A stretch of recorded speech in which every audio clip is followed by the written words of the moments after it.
On Monday, June 30th, 1975, Joseph Jackson arranged a press conference to announce the family's new affiliation with CBS. With over 8 months still to run on the Motown contracts, Joseph seemed more eager than ever to leave Motown. Even though he was extremely busy at this time dealing with Diana Ross and post production in her film Mahogany, Barry fought back. On the morning of Joseph's announcement, Michael Rauschkin told the press that if CBS expected to get all the members of the Jackson 5, they would be disappointed, meaning that Jermaine will never leave Barry's side. Furthermore, Rauschkin said, there is no way the group will ever sing under that name for anyone else.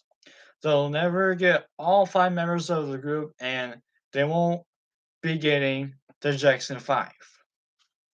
Earlier that morning, Barry had one of his lawyers send a telegram to Arthur Taylor, president of CBS Records, warning him that his company had better not host a press conference relating to the Jackson 5 since Gordy had exclusive rights to issue authorized publicity.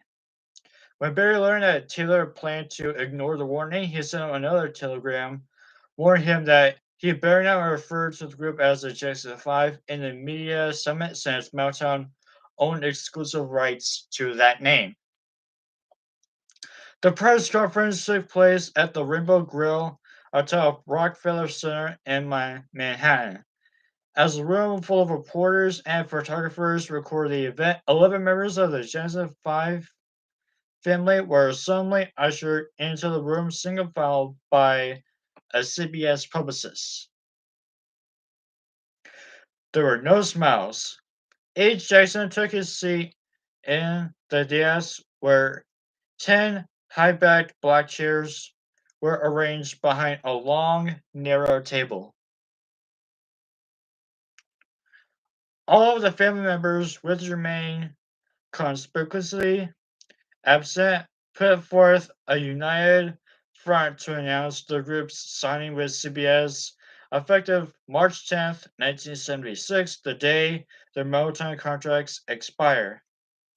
Catherine, Rebby, Latoya, Janet, and Randy had been told by Joseph to be present in order to demonstrate family solidarity. The atmosphere was somber, such as one might find a meeting in the United Nations.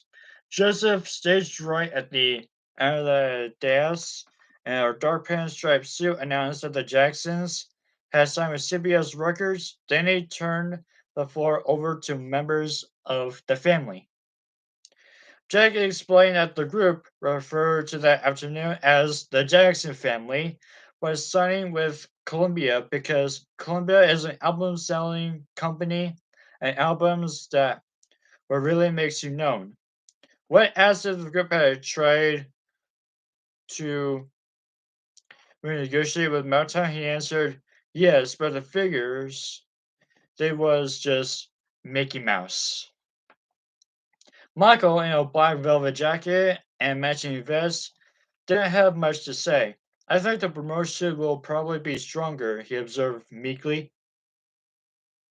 He seemed awkward and uncomfortable, especially when contrasted with his confident brothers. It was painfully obvious that Michael wished he were somewhere else. I think Motown did a great job for us, he said, tentatively. Joseph shot him a hot look. Michael caught the current and quickly added, but now things would be even better. How will all this affect your relationship with Barry Gordy? Asked one writer. Everyone in the dais looked at Joseph for an answer. He shrugged his shoulders and forced a thin smile. You take it as it comes, he said. Next question. Will Jermaine be joining the group? Again, Joseph answered, yes, but it'll take a while. Next question. Why isn't Jermaine here? Next question. After the press conference, Berry filed a lawsuit against Joseph Jackson, the Jackson 5, and CBS, seeking $5 million in damages for signing with CBS before Motown contracts had expired. Joseph countersued, claiming Motown owed the family royalties, unpaid advances, and expenses. Joseph thought Motown owed them money. Wrong, he owed Motown money. For by the terms of their contract, the Jackson 5 were liable for the cost of all the songs they recorded for Motown, including the ones that were not released. To say that Motown kept the boys busy would be an understatement. Michael Jackson and the Jackson 5 recorded 469 songs for Motown in the 6 years from 1969 to 1975. That's about 75 songs a year, which is astonishing considering that this isn't all the boys did for a living. Besides having to learn those songs before they could record them, they also rehearsed their ever changing stage show, toured the world with their act, appeared on many television programs, including their own specials, sat through countless interviews, posed for innumerable photos. There are thousands of photos of the boys the public has never seen, and also tried to have the semblance of a personal life outside the show business. Of those 469 songs recorded by the Jackson 5, only 174 were actually released, or 37%. The other 295, it was decided by company producer and Barry Gordy, were not up to Motown standards. Therefore, much of the group's chagrin, the Jacksons owed Motown over $500,000 for songs that the public had never heard. That sucked, Joseph later said. They really got us good. Michael Jackson, who was about to turn 17 in August 1975, was skeptical. He had, he had begun to have serious doubts that Joseph's ability as an entertainment manager, to his way of thinking, his father had made some major mistakes. He gave away Jermaine, he gave away the group name, and now he had to give away a lot of money paying for songs that had never been released. Maybe we should have read the contract, Michael said bitterly. However, taking the boys away from Motown and to Epic would not later be cataloged as one of Joseph's mistakes. If not for Joseph's decision, Markle would probably have ended up an obscure showbiz act relegated to Las Vegas lounges and not major showrooms either.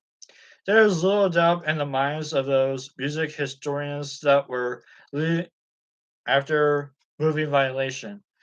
The Jackson 5 would have stayed at Motown in much the same way other groups had stayed after their heyday did, such as the Supremes after Diana Ross left for happier trails. If Joseph had had his way when he did, Michael would probably be performing in oldies but goodies revues today with one Authentic Temptation, a couple of Four Tops, and Mary Wilson of the original Supremes, who have aged into his 40s singing I Want You Back and ABC to Make a Buck, much like the great Martha Reeves, still out there singing Love is Like a Heat Wave. Maybe not so much because she wants to as much as because she must. It's a tough life for Motown survivors like Martha and not one for the faint of heart. It would have been Michael's life too had he had never had the freedom to write and produce his own songs. No matter what Some may think it was Joseph Jackson as the personal manager, and the final analysis, a man saved Michael Jackson's career.